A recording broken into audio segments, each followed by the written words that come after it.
Lamento my soul, lamento my soul, oh Lord. I'm crying for this cruel world. Mankind can't find no solution. I say we're reaping the sour fruits of retribution. And I don't convince we are violent, Lord, vulgar demon. And it's we who say we intelligent. We superior, we civilize and we wise. That we making all kind of bomb, blowing up everyone, killing one another with gun. And who ain't got gun? Use knives. Lord, I said that the time has come for us to get on our knees. Lift our head to the trees, to the very sky above you. Let there be happiness in our soul. Let there be love, not hate in our world. Oh, for the day when he come down in all the glory and sin. Let there be peace, all them fighting cease.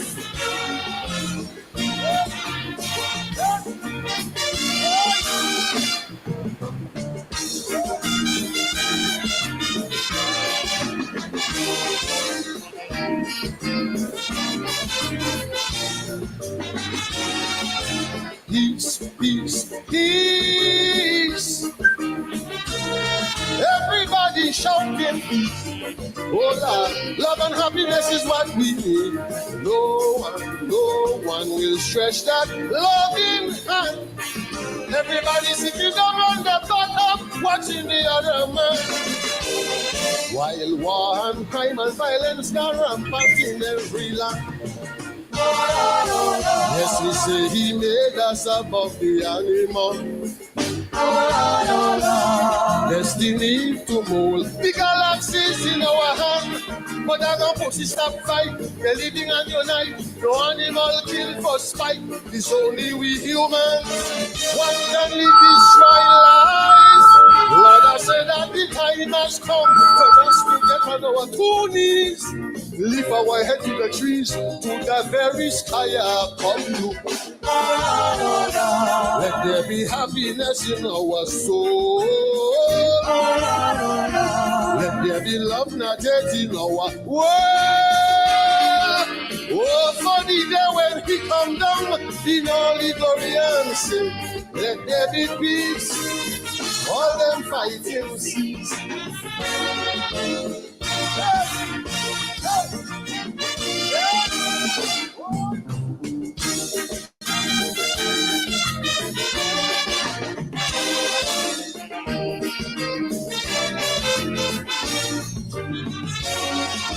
Female liberation. Even women want their freedom. Rioting demonstration. Where will this end? If it keeps on, I can only visualize humiliation. With them guns and bombs and constant improvement and modernized weapons. Yes, he gave us eyes to see and ears to hear. But when my eyes perceive, Lord, are trembling in fear. Bombs falling from the air, shooting everywhere, rebellion far and near.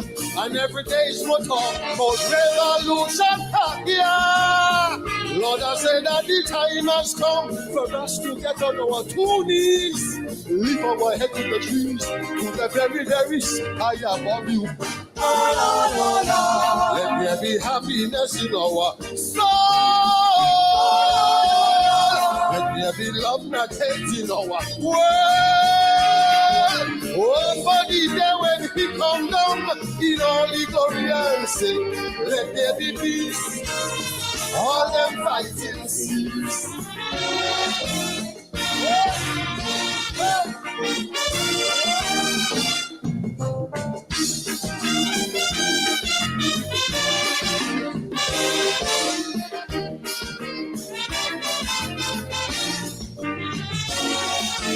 Our madness has come. confusion, poverty and starvation, lying in the street, hand in hand with man, grasping at the throats of the poorer one, pounding and grinding him into oblivion. Hatred, injustice, greed, and vengeance, corruption and treachery, so very eminent is the order of the day. You cannot get away, no matter what you do or say, unless we kneel. Power madness has come. Every land in raw confusion, poverty and starvation, lying in the street, hand in hand with man, grasping at the throats of the poorer one, pounding and grinding him into oblivion. Hatred, injustice, greed, and vengeance, corruption and treachery, so very eminent is the order of the day. You cannot get away, no matter what you do or say, unless we kneel. Let the nation heal. Lord, I said that the time has come for us to get on our knees, lift our head to the trees, to the very, very sky above you. Let there be happiness in our soul. Let there be love and hate in our world. Oh, for the day when he come down in all the glory and sin, let there be peace. All them fighting.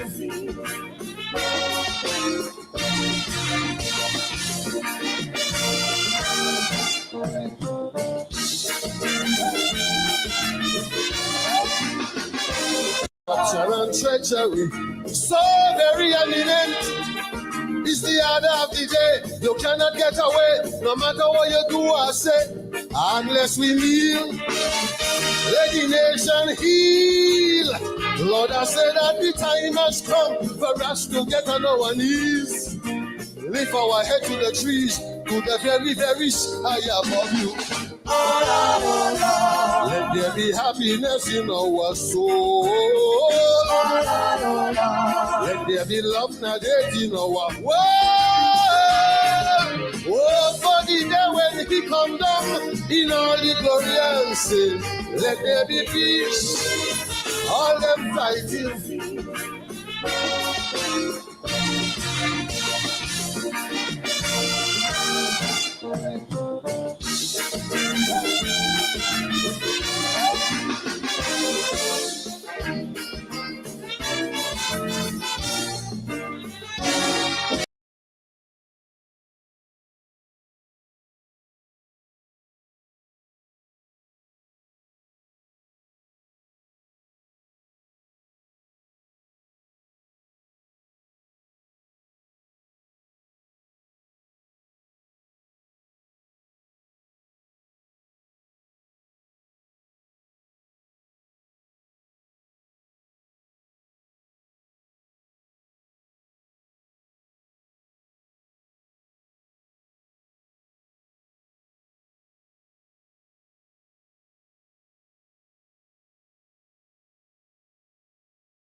Oh my, here we go. I was muted all the time. Welcome to Politics 101, wherever you're joining us from.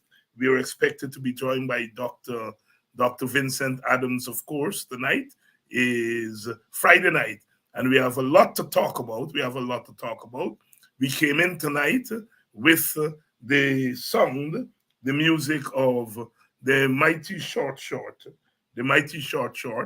Lord Short Short out of Antigua, the man who gave us stories Lego, the man who gave us nobody go run me from where me come from, out of Antigua. Welcome to all of you, wherever you're joining us from. Lots in the news to talk about. We're hearing a lot of story, hearing about a government minister who allegedly was pulled in by the authorities in the United States. He said it's not true. He said, she said. We have this situation again of police officer making a deposit, and then the commissioner say he didn't make the deposit, and then it came out that he made the deposit. Scandal in the family. I mean, the PPP family. Scandal in the family. So a lot to talk about. The teachers have put a proposal on the table. They've come back. Remember, they said they were only going to negotiate from 2024. Well, the teachers have put their 2024 package on the table. Welcome to Politics 101. Wherever you're joining us from, share the link. Share the live. We're on, and we are ready to roll tonight. Welcome to all of you. We talk about our folklore, and we are from Guyana, we're from the Caribbean, and we have a lot of folklore. The folk, the lore of the folk, the language of the folk. Calypso music is part of that. We have the spoken word. We know about Olaik, for example. Olaik, made popular by words, but Macandrew of our Guyana, and then Clifford McWatt as another Olaik poem, and we talk about the floor. The Olaik suck you, old woman with the wrinkled skin. Let the Olaik walk begin. That's Wordsworth McAndrew. And we said there's another Cliff McWatt, Clifford. Sorry, Mark McWatt. As another Olaik poem. He's a Guyanese writer also, and he has another Olaik poem, and one of our Guyanese St. Lucian, one of our actresses in the United Kingdom, sent me a piece that I like very much, and she did a performance of Fire Ass. Yes, Hazel. Again, the nice name, Olaik, Fire Ass, we call them. And we're dealing with some fire ass in this country. Some real Olaik sucking the blood of the country. And we have to call them out on that. So they're like Olaik. So we have one of our actresses. She is Shavi Miller. She's of Guyanese parents, and she lived a little while in Suriname, St. Vincent. And she sent me this piece that I really like, that I wanted to share with you all. It's a performance of Mark McWatt's Olaik, Fire Ass. You think I like this chuffiness? Gallivanting all night without skin, burning out myself like cane fire to frighten the foolish. And for what? a few drops of baby blood. You think I would rather my blood seasoned in fat black pudding like everyone else? And don't even talk about the pain of salt and having to bend these old bones down to count 1,000 grains rice. If only babies that didn't smell so nice. And if I could only stop hearing that soft call of that pure blood running in new veins. Tempting an old dry up woman who been holding her final note for years and years. Afraid of that dying hum. Then again, if I didn't fly and come in the middle of the night to that fresh pulse, how would you, mother, name your ancient dread? And who to blame for the murder inside your head? Believe me, as long as they got women giving birth, a poor old like me can never dead.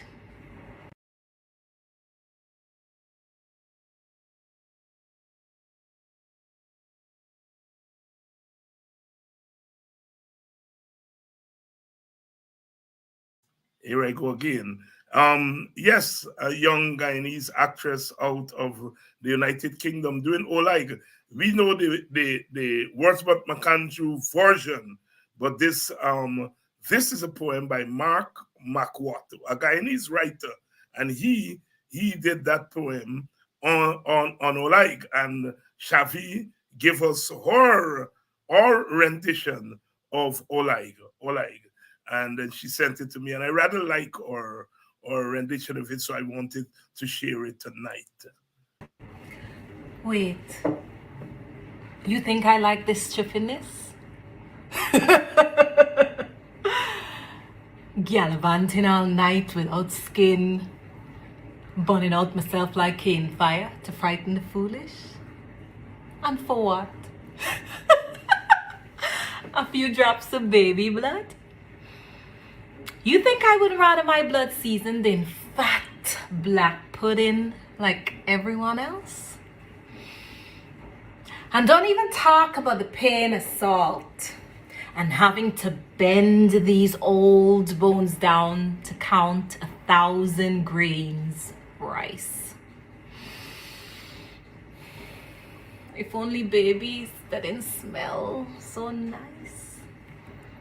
And if I could only stop hearing that soft call of that pure blood running in new veins. Tempting an old dry up woman who been holding her final note for years and years. Afraid of that dying hum. Then again, if I didn't fly and come in the middle of the night to that fresh pulse, how would you, mother, name your ancient dread? And who to blame for the murder inside your head?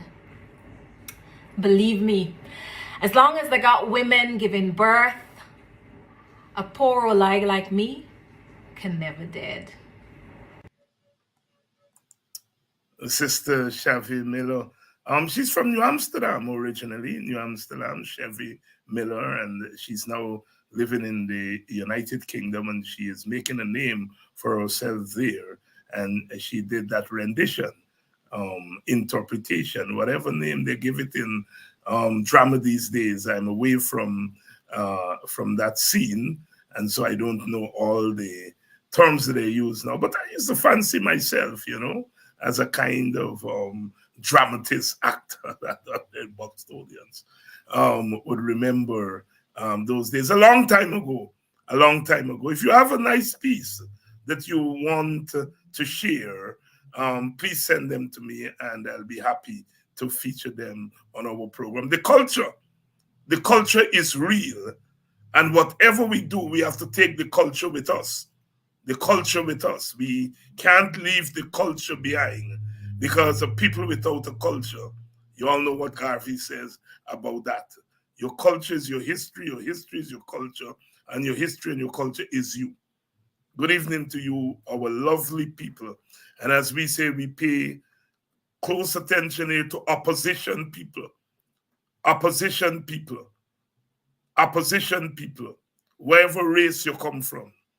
Opposition people, you're celebrated here. You're welcome here. This is a safe space all the time, all the time. And of course, our beautiful Black people. And we single out Black people only because they are being beaten down at this time. But we are talking about Black people being beaten so that the beating will stop and there will come a time when we will embrace all of us as equal citizens. Good evening to all of you and welcome. And I think Dr. Adams is ready for us. Dr. Adams, good evening. Hey, good evening, Dr. Hines and all your listeners.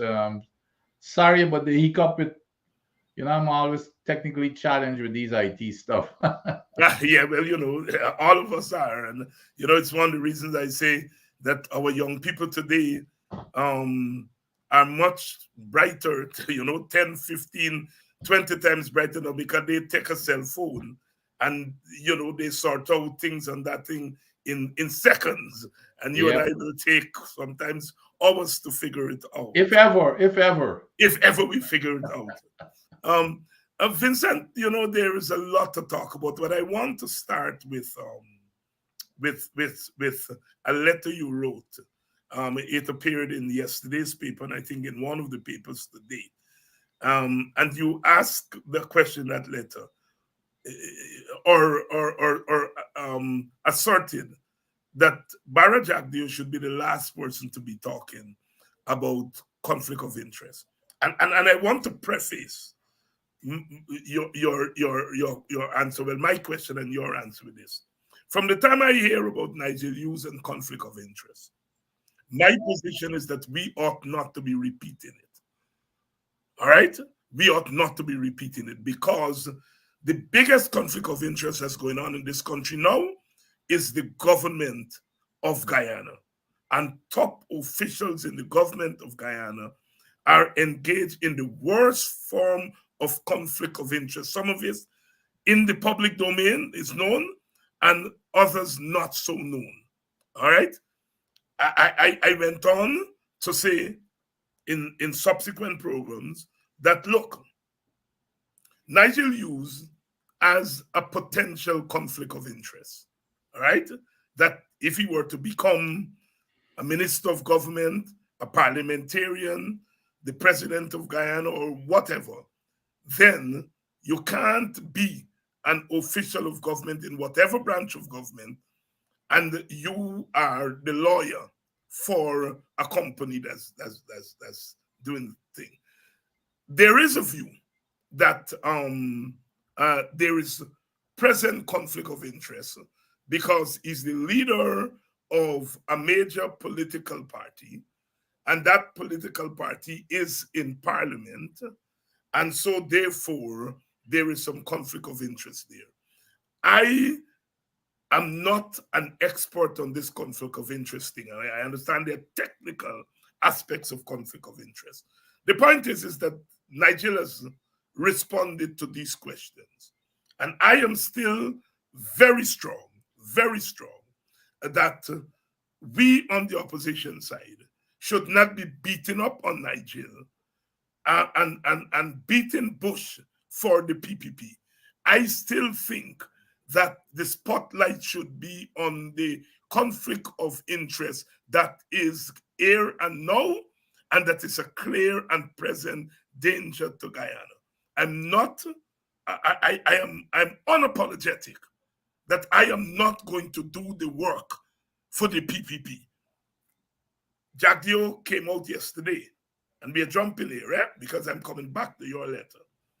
And he said the conflict of interest he's most concerned about is that Nigel could do work for Exxon, and Exxon could overpay him for, meaning give him money for work not done, and that money could go to his campaign.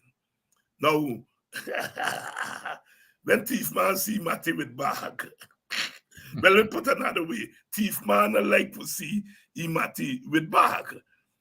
Jack Dion knows the story well. I am sure he knows how the PPP get money from business people and business companies. So he's speculating that that is the case with Nigel. Under normal circumstances, I would say fair comment. But I can't say no fair comment with Jack Dio. I am saying when I hear Jack Dio there, what I hear is a man know how the crookishness happens and is afraid that the other side may now do the crookishness, and he's putting over some moral compass that he's putting down. But you had already slammed him in your letter that he should be the last man to talk about conflict of interest. Over to you, Dr. Vincent Adams. You know, you hit on a point there that is really very important. A parallel to that is that even in the United States, even in our national security system, do you know who the people that they try to recruit when they want to know who's hacking and how to avoid the hacking? Are the hackers. Okay. So that's exactly he understands, and he's worried that he's probably gonna get out hacked, if you will, but he knows the trick of the trade, so he's worried and he's speculating. But going back to the letter and stuff, and I cannot believe the audacity in this man. But it's not that we can't believe it. That's exactly how this man operates. His arrogance and his autocratic behavior, because he believes that he can get away with anything. He can spread his propaganda, and everybody believes anything that he says. That's how a dictator works. It doesn't matter whether it sounds reasonable or believable or not. He believed that people will believe it. He believed that we're running a cultist country, and so that's where he comes from.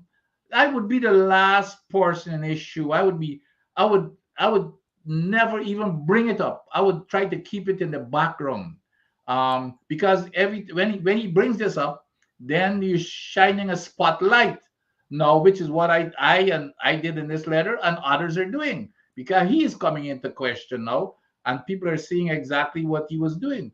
So yes, I think it's well deserved, and everything that I say there, it's absolutely true.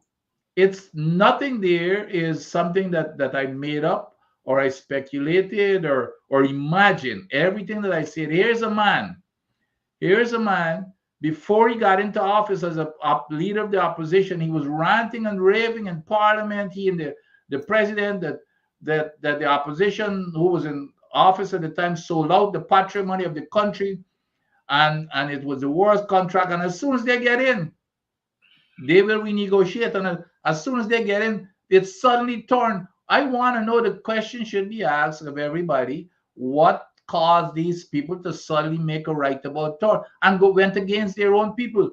And I mentioned a list of them. The parent company guarantee, where they opposed their own people. They went against their own government laws that we put into place. They went against that and appealed with Exxon. So who's in bed with Exxon? They're allowing Exxon to pump oil above the safe operating limit, which means that they're enhancing the possibility of a spill, but they don't want to support what it takes to clean up a spill if it occurs. Look, there's a big, for example, and there's a big hoopla about this new capping stock. right there, you would swear because of the big celebrations and stuff, they're giving people the impression that it was their initiative to bring this capping stock. And of course, I've mentioned this before. The capping stock is a big, heavy piece of equipment, 50 to 100 tons, that you put on top of the well. If there's a blowout, because of the weight, it stops the well from flowing. And you remember, because of the Macondo spin, the BP Macondo spill in the Gulf, it was flowing for 89 days. They couldn't stop it. So that's how it was invented. Do you know what they did, Dr. Hines? We, myself and Dr. Bino, directed Exxon, the key thing, just based on that explanation, you don't have to be an expert to know that the key requirement is to get that capping stock to the site of the spill as soon as possible on the ship. We looked at all kinds of different alternatives. We directed Exxon. Exxon, first of all, came and told us, well, the minimum we could do is 20 days. And Dr. Bynum, myself, told them they got to be out of their mind.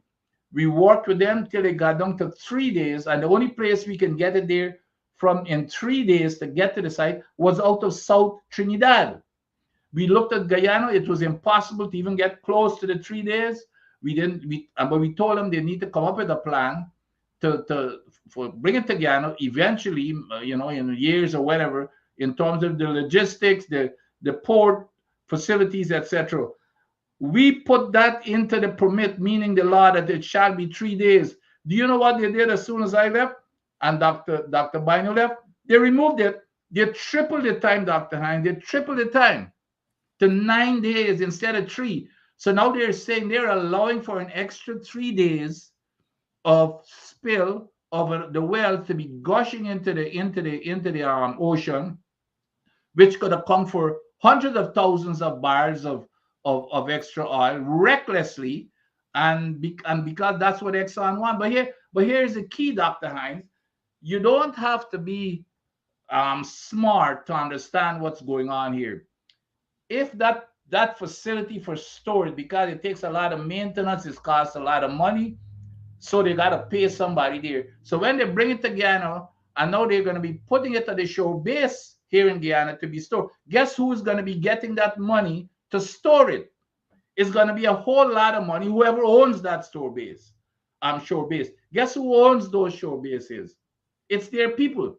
So if they keep it in Trinidad, where is the 3 days, they prefer to bring it here, and they're saying it's 9 days, and they do not even have a plan right now. They said they brought it; it's temporarily stored, basically on East Bank. But eventually, within I can't remember the time they said, they're going to be moving it to the shore base at Green Hoop. Guess who owns that shore base at Green Hoop? So they do not even have a plan. So this is all about moving it and moving. It's going to cost a lot of money for their folks to maintain and manage it until it's ready. So it's all about putting money in their friends and family's pocket at the detriment, Dr. Hines, of their own people, and in the interest of Exxon, and at the detriment of our own people and the people of the Caribbean. So he should not talk about people having a conflict of interest and having more interest in Exxon than having a government, because that's what he does every single day. Every single day, that's what he does. And the evidence is clear. So it's not anything that is made up story. It's there. The flaring, for example, Exxon makes money off of flaring. And guess who suffers? It's us in Guyana and the rest of the Caribbean, because when that 200 toxins that is in that flaring gas go up in the skies, it falls down back as acids. It gets into our waters. It gets into our farm. It rusts all of our houses, all of the equipment that we've got. So, but Exxon, in the meantime, is making money off of it because they don't have to cut back on production to stop the flaring. It's just going up in the sky. And the key there is they're facilitated by the government of Guyana. Absolutely. That is the key there. Absolutely. Yes, they're facilitated. This government that is trying to take the attention from off of them and to say that Nigerians got some conflict of interest. I I have said on this program, I'm saying it again, Nigel Hughes, as the lawyer for ExxonMobil and as the leader of a major political party, has some questions to answer. And I'm saying Nigel has been answering those questions, maybe not to the satisfaction of some people, but he has been answering those questions. Mr. Jack Dio said yesterday that they got a man who is a minister in his government now. He used to do business with Exxon. And then he chose the man as a minister while he's doing business with Exxon. And after choosing the man, he then tell the man, you got to choose between Exxon and me. Now, this man was doing business with Exxon. You know it. You didn't say, look, this man doing business with Exxon, I am not even going to consider him for my cabinet. You named him to the cabinet. And then afterwards, you tell him, I make a choice between me cabinet and Exxon. And that's a standard that you have set. But you're not granting Nigel use that standard. Yes. You are not granting Nigel use the standard that until he's named a minister or a parliamentarian, that he can represent Exxon. You're not granting him that. You are prepared to grant that man that. You picked that man in your team, knowing that he was doing business with Exxon. You didn't call you and say, by considering you, based on what Jack Dio's story, this is what I hear Jack Dio say yesterday. He didn't say, I called the man and said, Banner, I'm considering you for a minister. But before I can even recommend you, I know you're doing business with Exxon. You got to stop doing business with Exxon. No, you name the man minister and then tell him, by you got thing. If that is the standard you're setting, why now you are trying to shift the goalposts for Nigel Hughes? You see? So this is the scampishness that Jack Dio is into. And my point is that we have to deal with the business on our side in a dignified way. We cannot take PPP costs and cost people on our side with it. I'm adamant against that. People can say, I don't like Nigel for the top leadership. I don't like he as a consensus candidate because here is he's not charismatic enough or he's nothing. I can live with all of that. But don't tell me he can't be the top man because Jack Dio said he got conflict of interest. I am totally against that. Jack Dio cannot choose for us how we deal with our own people. Sure. Yep. Family cutlass, just cut just at the top. And one of my countrymen said, family does beat drum with feather. And I am for that. I am not sitting here and say that Nigel, as a lawyer for Exxon, does not have potential conflict of interest. I am very clear of the potential conflict of interest. But don't tell me that he has, because according to Jack Dio, when you're dealing with Exxon before you go in government, you don't have a conflict of interest. All Jack Dio is concerned about is the thiefiness that goes on, that people in e-government engage in. So he said, oh God, Nigel now must he go do the same thing. You see? Yep. And so we want to be very clear here, Doc, about what we are dealing with. We must not, I'm adamant, we must not use that Dio cost to pull down a brother, and we must not use that Dio cost to get Jack Dio off the hook, because the conflict of interest is so damning. The man that the people that the Americans have accused of running a corruption ring involves at least one known person of Jack Dio's government. I'm not making it up. The people call the lady name. Jack Dio, they said the lady is no longer in the ministry. She's no longer in the party central committee as a co-opted member. He's admitting that there is institutional corruption in the PPP. He said, well, yes, there is some corruption, 1 and 2. What about the others that are not? Yeah. If there is 1% corruption, it's 1% too much. This government is a corrupt government, and we must not allow them to get away with it. My brother. Well, here's another classic example. And of course, we always look to the United States for standards in any part of our lives. Donald Trump. When Donald Trump ran for the presidency in 2016, remember he had all of these businesses, and the question came up throughout the entire campaign. You've got these businesses, there's a potential conflict of interest, and he said during the campaign, well, okay, I'm going to hand over these businesses to my sons.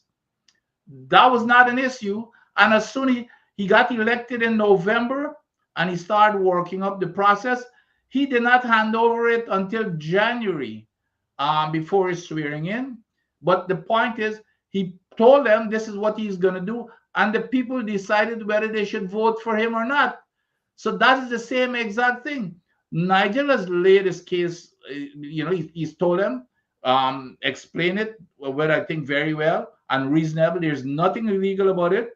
Let the people decide whether they want to, based on their conscience and everything else, and whether they trust him or not. Let them decide. Not for Jagdeo to come in and tell people, that to make and like you said, he had a minister who is under the same type of situation, and he waited until the man was a minister. The man was a minister. He didn't get rid of him when he was a minister and he had the conflict.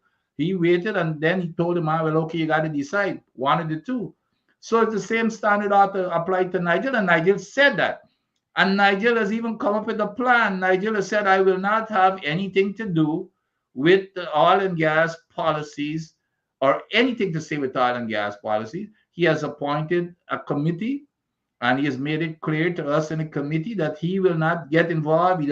And so far, and I trust him, I believe him, he has not been, any part of it. And if there's going to have to be a vote on a policy from the organization, he will recuse himself. I mean, it will be in the open. So it's not anything that would be hiding, and we would be involved. We would be a part of any grand scheme where he would be sneaking around. No, that will not happen. He has a plan to mitigate any type of conflict. He has a plan to mitigate any kind of conflict. It's an ongoing discussion. And as I said, my position is very clear. Brother Nigel has to deal with this. He should not be answerable to Jagdeo. He should not be answerable to the PPP government, because they are deep in the shit. And they cannot be judged. If he's answerable to us.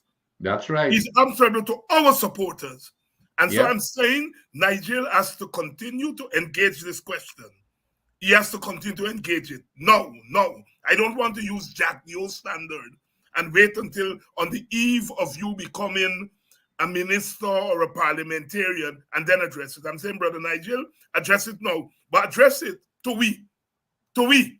Use one of we leaders. And any answer you got to give to anybody, you give it first to we.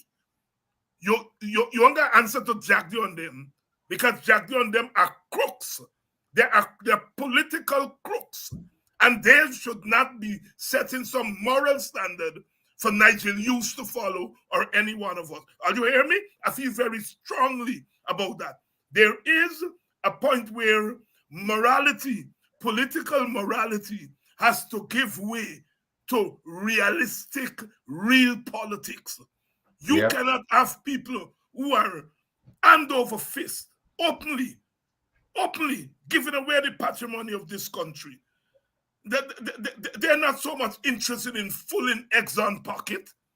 They're using Exxon to fill their own goddamn pocket. That is what the issue is. And we know that is happening. We know it is happening. My brother, open the paper. Well, nowadays, before you get to the papers, the news is be out there. Yep. A police officer, and I am, as I'm saying this, I'm saying it with very much sadness, because black people can make themselves jackasses sometimes. You know, you all know how I love black people. But I think sometimes black people head and good, just behave crazy, some of them.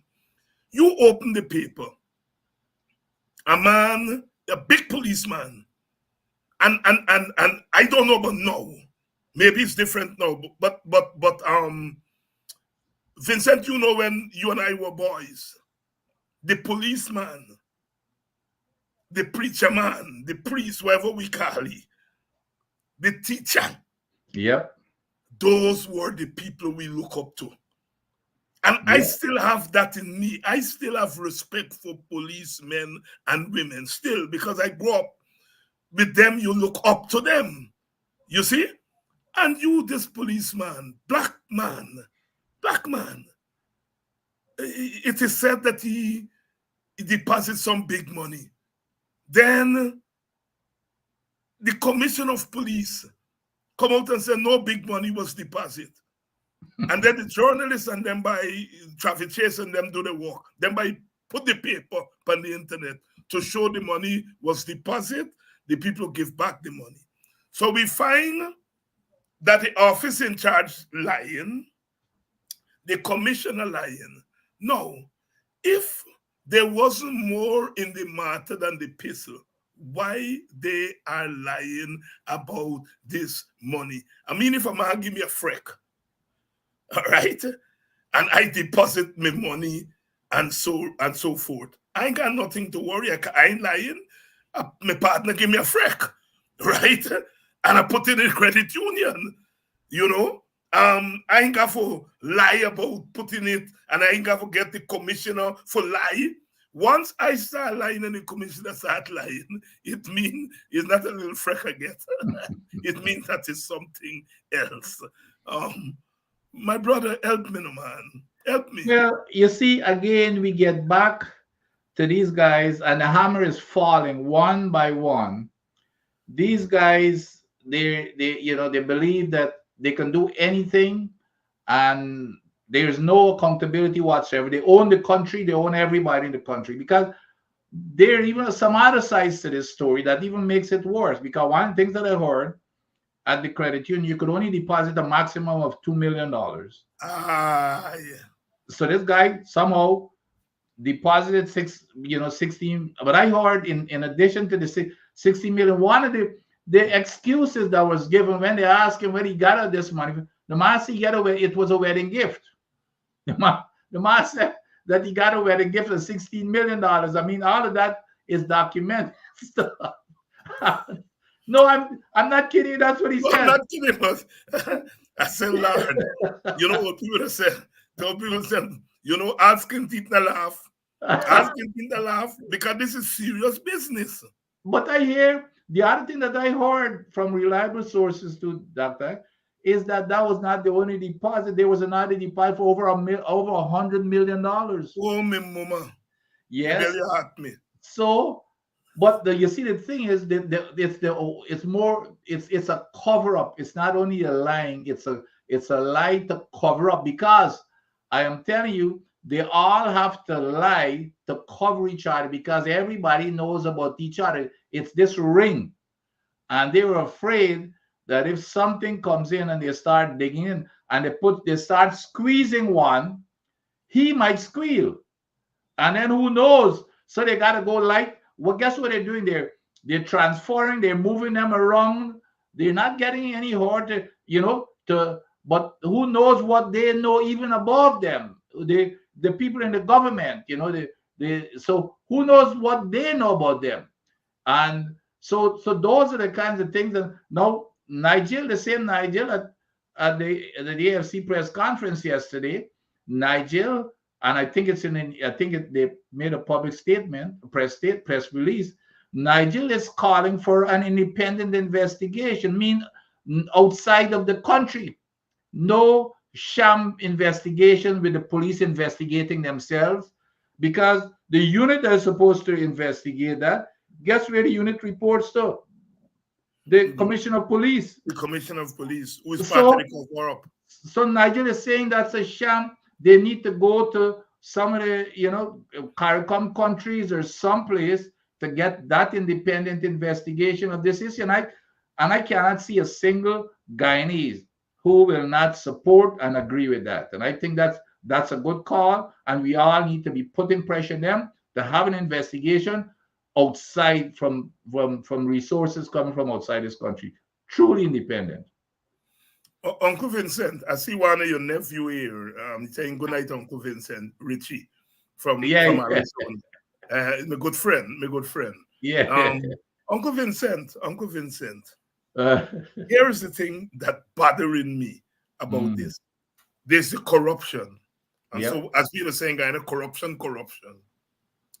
But here's one my mind going. Those political overlords who are enabling this corruption among the top brass of the police force. All right? And it is clear because the commissioner can't move wrong people without the minister going in. So if you allowing me for launder, how much $1 million when you are ready to shoot down some black people, to shoot David Hines, to shoot Nigel Hughes, to shoot Tapkumo Ogunse, and you tell me, go and get it done in the name of the police force. That is the danger with these brothers. And I call them brothers, but they are different kind of brother.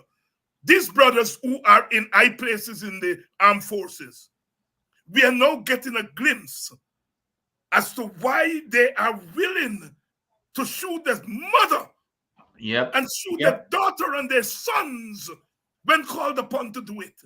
Because they're feathering their own bastardness. And the PPP is allowing them. What kind of fool is you that Brother De Gregory is going to ask? That you allowing these overlords to get you to go and shoot your own people so that you can fed your nest for a couple $1 million.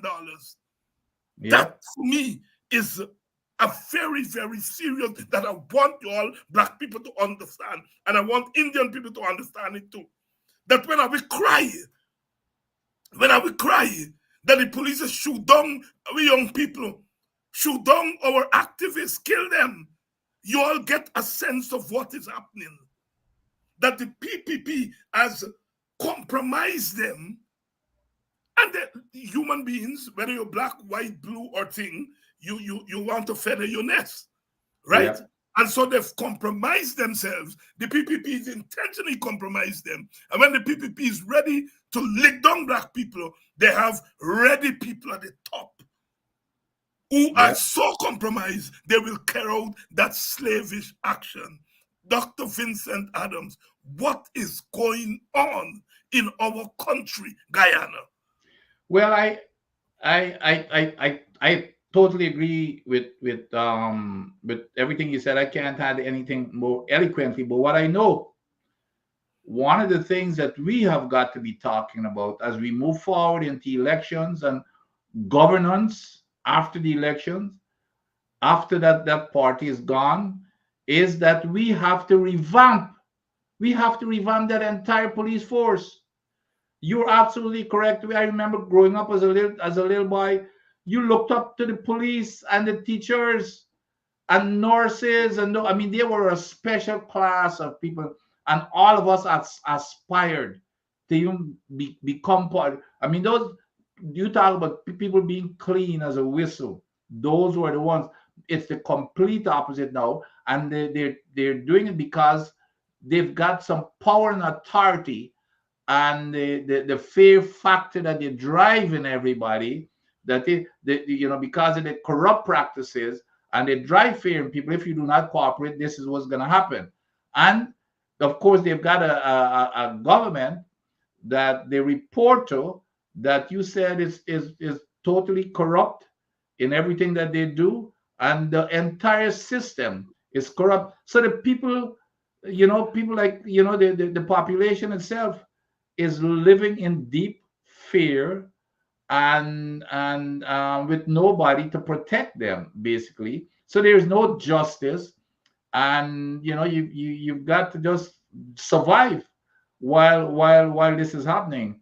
And so as we look forward, as we look ahead, that I'm hoping that the leadership, the potential leaders of the folks who are aspiring to become our president and vice president and prime minister, they're already coming up with a plan as to how we will revamp our protective forces. Dr. Adams, you're so correct. I mean,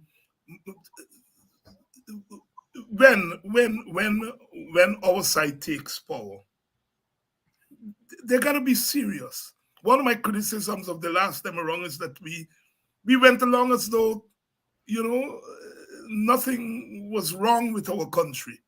After 23 years of PPP raping this country, criminalizing the country, criminalizing the state, we came to power and behave as though nothing happened in the last 23 years, meaning there was not an intentional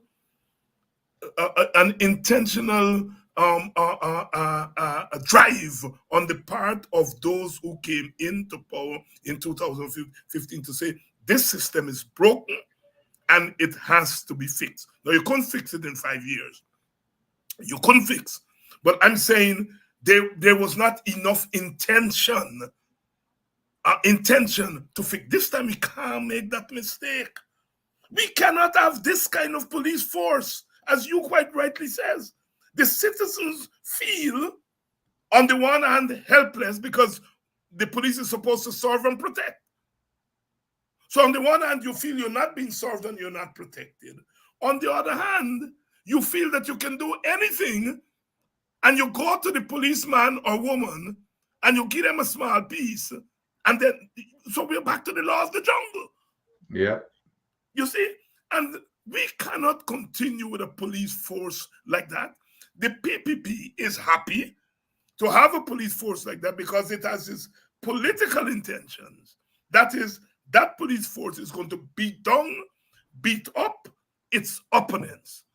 And instructions, either by a wink or otherwise, is that there are some people who are off limit to your brutality. Some people are off limit to your brutality. And some people, you got to beat them. Not because we want to go and beat up black people, but we want to go and beat up our political opponents who are black. Who are black. Look at what they did, Dr. Hines. Imagine you growing up, you're just an ordinary poor person. You're struggling to make a living. And then you see what they do to Kadaki, who's up there basically in comparison, somebody that you would think that they would never touch. But that's their modus operandi. Their strategy is to go after those so that the ordinary person would look and say, oh shucks, if they can go after Kadaki, what are they going to do to me? Yes. So that's what they're doing. That's why they threaten people like yourself and all the people who are vocal and speaking up for what is right for human beings. But that is what they're doing. So they're driving, this whole thing is about driving fear into people. Every single day we see it. That's their whole strategy. And we've got to bring an end to it. We have to bring an end to it. An end must be put to it. Let me make it clear for this audience. When I'm in Guyana, I move around normal. Police don't bother me. Them police by on the road, some of them recognize me, they wave me off, and so on. If I stop, they say, good night, Dr. Hines, they recognize me. The average rank and file don't bother me in Guyana. So I am not indicting the rank and file policeman and woman here, right? They're my brothers, they're my sister, and me fight, you fight, we fight is for them too. You understand? Yep. When we talk about wages of public service, them too. They gotta go home to their girlfriends and their wives who are black like me and you. All right? And police women have to go home to their husbands and their children and so on and so forth. So my thing is not the ordinary rank and file police men and women. It is to the men at the top who are selling their soul for a little mite, as old people would say. Because that 16.5 million and 100 million may look enough to them, but they are allowing them to pass 16.5 million so that they can turn a blind eye when other people laundering 16.5 billion. Yep. You see? And I'm saying to you all, and I know some of you all black policemen are listening here tonight. We fight is not against you all, but you all got to pull yourself together. You all got to find a way not to allow your leaders to compromise you all. Not to allow your leaders to compromise you all. You understand? Those of you who are listening, those of you who get boyfriends and husbands who are police and fathers, talk to them. Talk to them. Talk to them. Because this nonsense has gotten out of hand. Out of hand. Teacher George Young, a boxer, he said, black man, sometimes they're licorice. The licorice. And that has been an issue that some of us have had with some people who aspire and have become leaders. We've got to break it. My brother, I'm so glad that we are discussing this tonight and we are putting it in context. God not sleep. God not sleep. What corruption? Bring the evidence. That's what Jack Dio like said. Bring the evidence. The evidence staring in his face right now. And he don't even know, or well, he know that it's evidence, but he pretended that he don't know and want to get we to talk about Nigel Hughes, who ain't interfere with nobody money.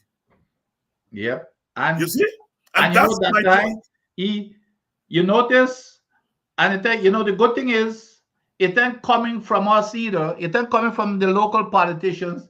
It's coming from the mighty United States of America. Okay? And that same Jagdio, I want people to keep asking him the question, why is he only flying over and around the United States? But he ain't landing. If you notice, he ain't landing in the United States. He's flying, he's circling, flying to Canada, but he ain't landing. Well, we can see why with what's happened before, and we saw what happened, when was it, yesterday or today, with Minister Barrett. We see what happened with him. And Barrett is saying that the people didn't interfere with it. But I see a picture. I see a picture on Facebook and social media showing the policeman or immigration man walking behind me with gun. So you said these people and pull you in, and I think it's Dennis Booker sent me the picture. Yeah, and with the walking man, It's a video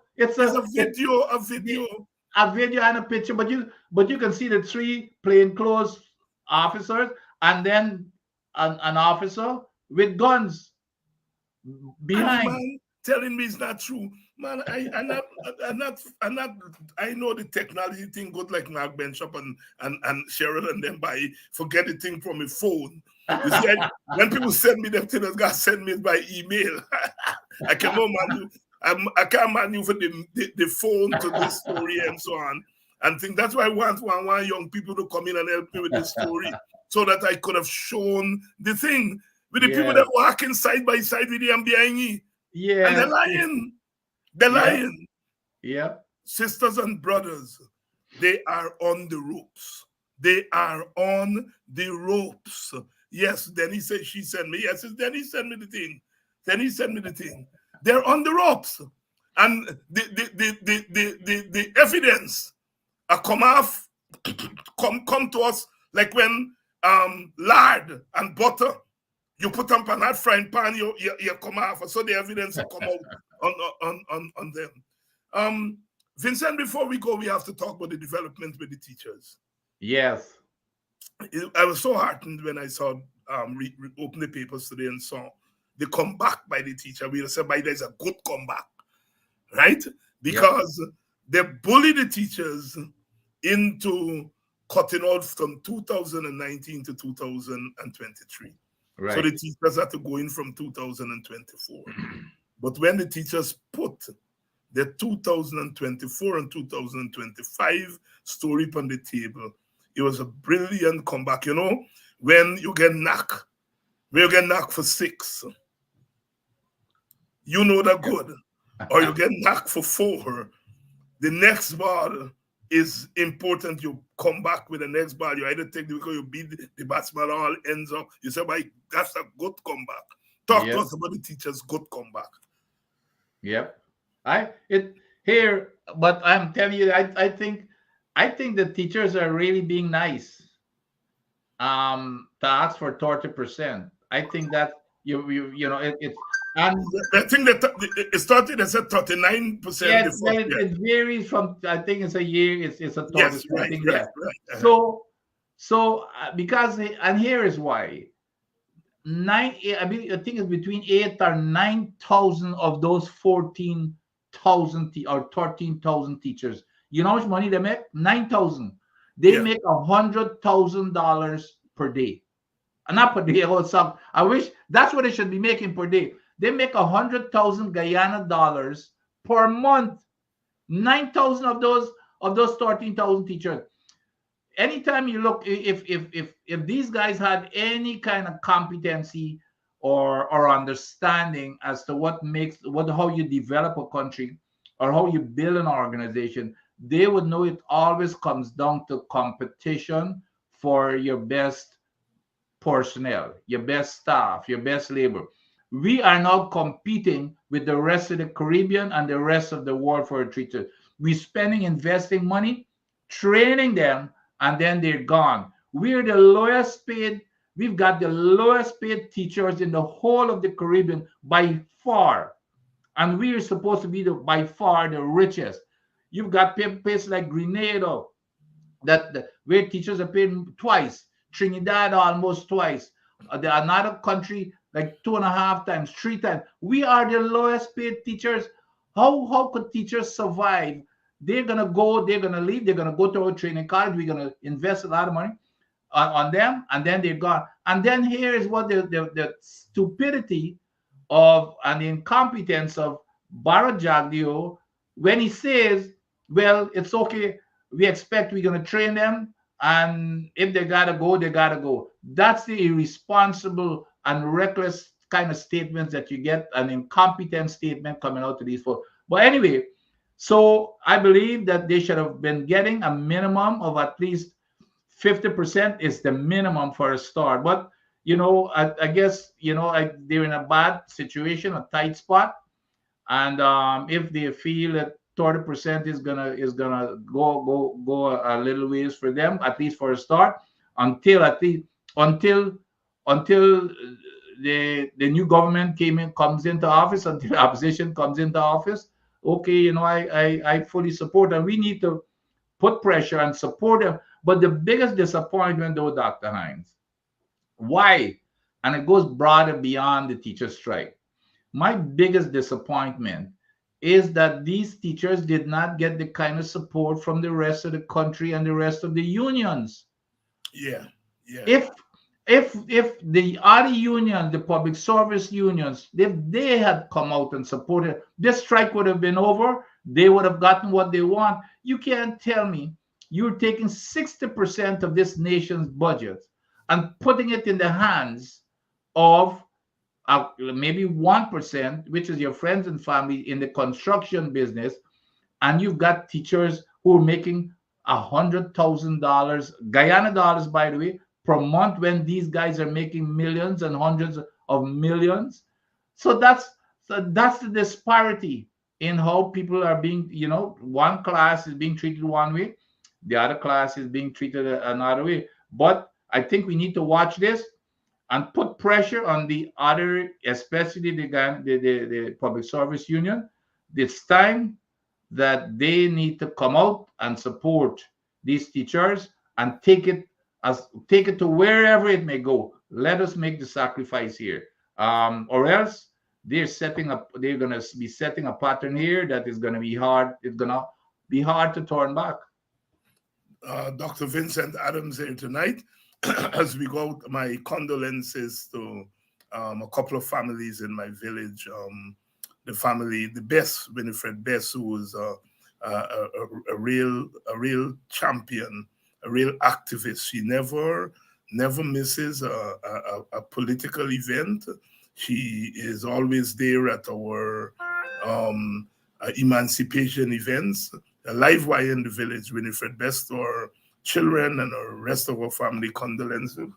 My grow match, Colin Garnett, Kidor. This is Congo Colin. They got another Colin Garnett, my friend. Yeah, Colin Garnett, Colin Bork, but it's not he. This is Kidor, Congo from Congo Pastor Anidel. My grow match died suddenly this past week. Condolences to his family and to the Annandale community. A fine young man. He's gone too soon. And finally, condolences to the Domits. I think Miss Patsy Domit died this past week. Also to our children, Bonita and all the others, our condolences. Doc, thank you again for coming through with us. And I think we were able to check some boxes here tonight and to bring our people closer to that sweet spot that we must always have if we're going to win this battle. Thank you again, my brother. And we shall be meeting on Sunday, come what may. You sure? I'm sure about that because we got lots of things to talk. Oh, God. Yeah, that was so. I'll see you on Sunday. Definitely. And thank you all for staying with us another day. Next week we're gonna have a pack week. So stretch out a little bit for the weekend. Those of you who are into cricket, join us on Sunday night. And then we come back on Monday. We're introducing some new guests next week to broaden our conversation. Thank you all so much. I just want to say a nice weekend, a wonderful weekend. But relax to the weekend. Cool your head a little bit. And we come back next week to do battle again.